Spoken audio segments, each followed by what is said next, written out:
Hello and welcome to Security Scan. I am Vishal Dahiya and this week we will take a look at Agni 5. India has kicked off the process to induct its first intercontinental ballistic missile into the Strategic Forces Command by recently carrying out 6th trial of the state-of-the-art Agni 5. The indigenously developed nuclear-capable long-range ballistic missile Agni 5, which has a strike range of more than 5,000 km, was test-fired off the Odisha coast. Unlike other missiles of the series, Agni 5 is the most advanced, with new technologies in terms of navigation and guidance, warhead and engine. Many new technologies developed indigenously were also tested in the Agni 5 trial. This variant of Agni 5 series is said to have advantages of higher reliability, longer shelf life, less maintenance and enhanced mobility. The other variants of Agni series are Agni 1 with a range of 700 kilometers, Agni 2 with 2000 kilometer range, Agni 3 with 2500 kilometer range and Agni 4 with more than 3500 kilometer range. Operational deployment of Agni 5 will add much needed teeth to India's deterrence posture against its adversaries. For more on Agni 5 and its various technologies involved and what does it bring with itself into the India's deterrence mechanism, we have a distinguished panel of guests with us. Let me start by introducing them to you. Let us begin with retired Lieutenant General V.K. Saxena. He is former DG Army Air Defence and presently distinguished fellow VIF. We also have with us retired Group Captain Ajay Lele, Senior Fellow, IDSA, and we have with us Mr. Harshvi Pant, Head of Strategic Studies at ORF. Let me begin with you, General Saxena. Since you were part of the team which has closely been associated with the team which developed the initial, variants of the Agni series, how would you define Agni 5 for our viewers, both in terms of technology as well as in terms of its competency? I will say that Agni 5 is a missile which has arrived not just by the number game 1, 2, 3, 4, 5. It has graduated in terms of range, reach, technology and many of the features which has come. Now to appreciate Agni 5, let me take you back to the time when Agni was developed as a part of Integrated Guided Missile Development Program way back in 1989 when it was first test fired. It had a range of only 700 to 1250 kilometers. But then it was decided that this is one type of ballistic missiles which, if developed alongside, will give us the range, reach and capability to take our conventional as well as nuclear warheads to the ranges which make us have a credible nuclear deterrence. This provides the delivery vehicle. This provides the delivery vehicle for the warheads to the ranges which we desire. Now that was the start of Agni 1. Now thereafter, when we graduated to Agni 2, it was directly in relation to our stand in our nuclear doctrine. What our nuclear doctrine says? It says no first use. We are not going to attack, we are not going to be the first one to use a nuclear weapon. But if somebody uses nuclear weapons against us, we are going to do massive punitive retaliation causing unacceptable damage. Now what does that mean? It means that we must have with us the wherewithal to have a credible nuclear deterrence. Besides the warhead, besides the command and control, what is the thing which will carry these warheads across are the missiles, and Agni series was one of them. Okay. So Agni 2, when it came, it started with a range increment only. Range increment starting from 2000 to 2500, 3500 kilometers. Thereafter, when we graduated from Agni 2 to Agni 3, again there was a requirement of high accuracy. Okay. You know, the Agni 3 range, when the missile of Agni 3 range of 5000 kilometers, it was decided that if we have to carry nuclear warheads to that range, we got to have the accuracy which will cause damage to where it is desired. So that was a CEP. Okay, so there were different aspects which were being taken into. Different aspects. That's why I'm trying to graduate from 2 to 3. Do you know Agni 3 is one of the most accurate IRBMs in the world in its class. It has a CEP of 40 meters and also a range of 5000 kilometers. Now imagine a range of 5000 kilometers with a CEP of 40 meters. What does it mean? Now thereafter, a whole scene changed. How the whole scene changed? Agni 4 came in. Agni 4, though it did not had the range increment, it just had 3,000 to 4,000 kilometer range, but it brought in a tremendous amount of technological upgrade. What was those upgrades? First of all, it used composite material. Agni 3 was 48,000 kgs. Agni 4 is 17,000 totally. Number one. Number two, tremendous technologies like ring laser gyros, like accelerometer, like computers on board which are high grade, then micro navigation systems, and thereafter distributed aviation architecture brought in tremendous amount of technological input. So, and now you come to Agni 5, Agni which 5 you talked about. Now when you turn to Agni 5, what is it which is? First of all, it marks the entry of our capability into the ICBM range, a capability which crosses 5,500 kilometers is one. What is most important? The most important in this range is, remember that we have to absorb the first strike. It is the NFU. So the missile has to be quickly launchable, a missile of range of 8,000 kilometers. Is canister based? Can you be canister based missile? Canister based missile means it can quickly be launched from one place or the place which is chosen at a short notice. Secondly, it adds a degree of survivability to the missile. We are not gone in for silos for Agni 5. We've gone in for canister based missile. And in the last test, if you had remember the words spoken by Mrs. Tessie Thomas, the one who was there in the firing trial, she says we have achieved a single-digit CEP accuracy. Okay, so that's quite an apt summary of the Agni series. Let me bring in Captain Lele here. Captain Lele, one question which has been raised by some critics and experts as well: is Agni 5 really ICBM or is it IRBM? I think we are claiming the range to be 5,000 and above. And for technical reasons, I think one must accept that when you're talking of a range 5,000 kilometers and above, as for the definition, it should be 5,500 kilometers. So I think from that perspective, it is definitely a ICBM because it is crossing the range of 5,000 to 5,500 kilometers. Other aspect is that let's not go only into the narrow definition of range. You look at what is ICBM, it has to cross a continent, that's all. So if it can cross a continent, range hardly matters. And here we are matching with the best in the world. So from that point of view, at least I will stand that it is ICBM. And in terms of technology as well? In terms of technology also, you got a CEP which is very great. It can carry a warrior of 1.5 tons. So every aspect of this particular missile is matching with the best in the world. So from that point of view, I am sure that it is definitely ICBM.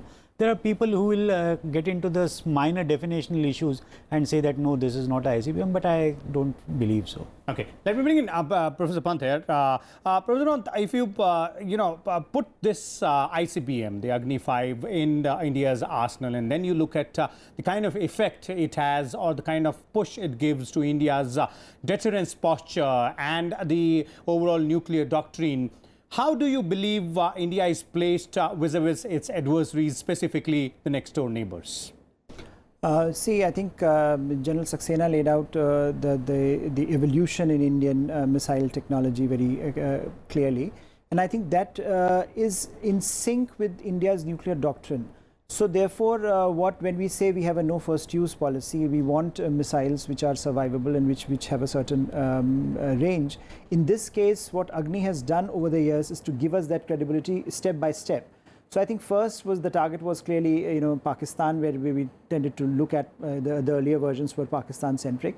Agni 5, and I think to a certain degree even Agni 4 has managed to bring China into the mix, and that way I think with this kind of a range we have brought China, the entire Chinese territory in the mix, and so therefore it enhances our credibility as a second strike force. And thereby, what I think what we are looking at now is a nuclear posture which is more credible. Because we can talk about a nuclear policy without having the paraphernalia to support it.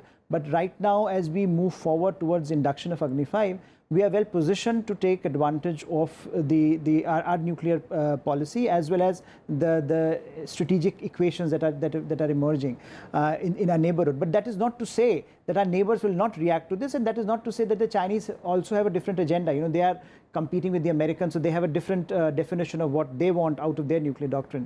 So I think as that will evolve, India will have to keep pace. But at this point, I think given our limited nuclear requirements, this gives us credibility in terms of our nuclear posturing. Okay, so this does give us that much elbow room which is required. Let me go back to General Saxena. General Saxena, in this particular trial which was conducted, the 6th trial of Agni 5, it was also said that there were several technologies which were also tested, which were indigenously developed. So how much of the component wherein you believe the stride in technology in terms of the indigenous development as well has moved along as far as the evolution of Agni series is concerned?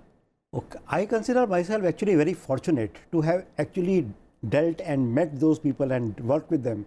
I now bring into the discussion Mr. Avinash Chandra. I was talking to him one-on-one during when Agni 5 last trial took place on 3rd of June 2018. Before that, we were discussing about what is so special about Agni 5. He was talking about that the design of the canister, you know, the canister in which the missile is held, is a fantastic design. Which, you know, the canister has to withstand a stress of 300 to 400 tons when the missile has to take off. Now, that sort of a thing. Secondly, to hermetically seal a missile of that range, keep it on board, and thereafter launch the missile with canister is one of the design. Number 2, very important. That importance is in the construction of this missile with the steel called maraging steel. Maraging steel. This steel is of superior strength, superior toughness, but still does not lose its malleability.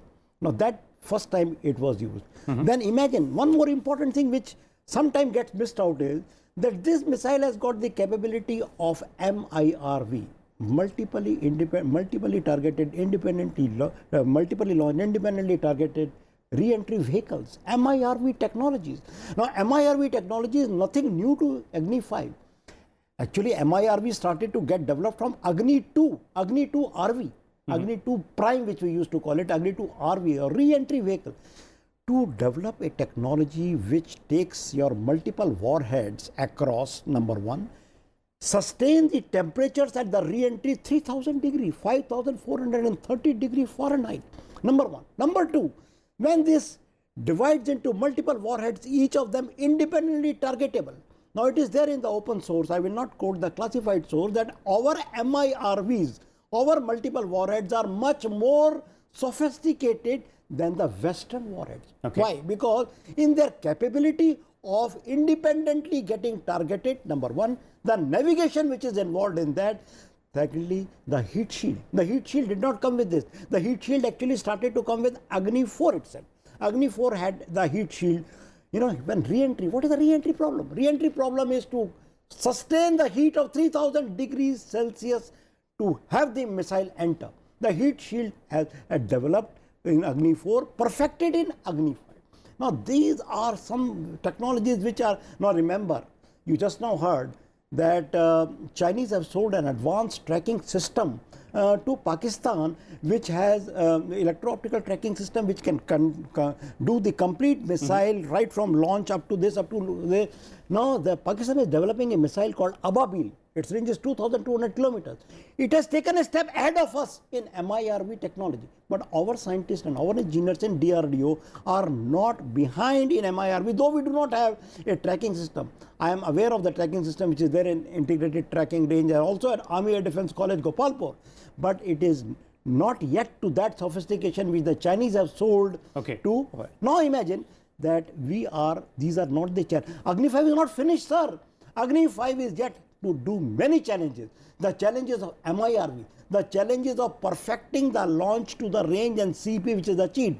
The range of 8,000 to 8,000 kilometers is a big range.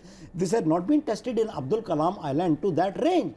But imagine to do the testing, simulated testing with this a challenge lies ahead. Okay, so there are challenges. Yeah. Aaron. Group Captain Lele, if you look at the advancement in technology, and one of them was pointed out by General Saxena himself, the tracking system which has been sold by China to Pakistan.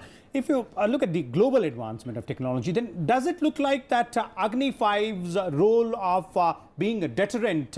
That is something which has been left behind now. A lot more will have to be worked upon as far as technology is concerned in the new variants of the Agni series. No, I think you got to look at the entire issue of a nuclear deterrence mechanism and a nuclear triad in that context. Agni 5 itself is something which could be launched from a land. You require something which is a submarine-based missiles also. So when you are talking of a nuclear deterrence, it's an ongoing process and India has to yet to complete about it. As far as Agni 5 is concerned, as he rightly pointed out, our subsequent step will be Agni 6 most probably, which will be with MIRV capabilities, and it may have almost 10 warheads at a time. They are talking of a range of around 6,000 to 8,000 kilometers. Now the issue is this, that China has got missiles which can reach to a range of 10,000, 15,000 kilometers. Are we interested in matching with China only kilometer by kilometer? One has to look at what are our intentions, what are our targets. Our targets are definitely not going to be beyond 6,000 kilometers or so. So even if you place a missile somewhere in Coimbatore and start firing into it, still you can reach to the many parts of China. So from that perspective, one has to look at it. Otherwise, people just do blind comparisons that China has these tracking systems, China has those tracking systems, they can reach to those distances. I think what is important is that as far as we are concerned, our deterrence mechanism is for what purposes. That clarity should be there, and if we are very clear on that, then one must understand that Agni 5 is at present sufficient. Yes, you require a radar tracking system, other systems which needs to be developed, and I think on the same time India needs to now pull its socks as far as your SLBMs are also concerned. Okay, we'll look at the SLBM part as well, but Professor Pant, once again, do you believe that Agni 5 is fulfilling that role and that has that capability where it is required in terms of giving that elbow room in the deterrence posture for India? I think yes, as originally conceived, I think it has graduated to a position where now it is providing us that bit of an elbow room. But I would agree that that the technological advances are also happening at a much faster pace. So to keep, I think, abreast of those developments, we also have to move accordingly. So it's not going to be enough. The time that we have taken now to develop the Agni series, I think we'll have to do much more in terms of just managing what is happening around us and to not rely on or not to rest on our laurels what we have achieved, because the advancements are going to happen fast, and also the fact that for us the threat perception is that our two major powers are who we believe are going to be a major problems and which the Agni has tried to address over the years, are collaborating more and more in terms of what was earlier discussed. So our problem gets magnified in that sense. We do not have the deterrence architecture that takes care of one or the other. So I think the realization has to be that, look, if these two countries continue the sort of collaborations that they are doing, and in terms of China, for example, in particular, the kind of technological advances that they are doing, the point I think that Ajay made earlier is very well taken, that we have to be cognizant of what our interests are, because we are also telling the world a different story of us being a responsible nuclear actor. Right, and that is the story of our nuclear deal, of our engagement with the nuclear suppliers group, etc. So that story has to be in conformity with our deterrence posture. It cannot be, we can't be really diverging from very much from that. But I think at the same time, what are our immediate threats, because they are going to change, and they are going to change given the context in which the two of our neighbors are going to collaborate more and more, given the trends that we have seen in the past. So I think that the kind of elbow room that perhaps we were talking about perhaps may not be available to us. So we need to be progressing much faster on this trajectory. Okay, so the progress, much faster progress is required. Let me go back to Group Captain Lele here, and a point where you left, Mr. Lele, that is when you look at the nuclear triad in terms of the deterrence capability, the underwater leg, which you were pointing out, is definitely weak. So are you pointing out that that is a focus area which needs to be rather more, pushed into or focused onto? You see, theoretically, if you look at a nuclear triad mechanism and a second strike capability, second strike, that means you've already been struck once. So if suppose by chance enemy strikes to only your nuclear assets, then you have got no other option but to keep quiet, because you don't have nuclear weapons in your hand which you can use during actual warfare scenario. At that time only what is going to come to your help is definitely the weapons which are out there in the high seas, and these are the submarine launch vehicles. India has started working on it. It's not that India has not started working on it. We started with a project called K-15, that is age-old project of Sagarika. Then we did testing of K-4 missile, which has given good results. I think it was tested from around 2014, and one more test probably was done in 2016. Both the tests were successful. Now what is remaining is that we got to match the missile, marry the missile with the platform. So we have to marry this missile with the Arihant submarine class. So that is what is going to be the challenge.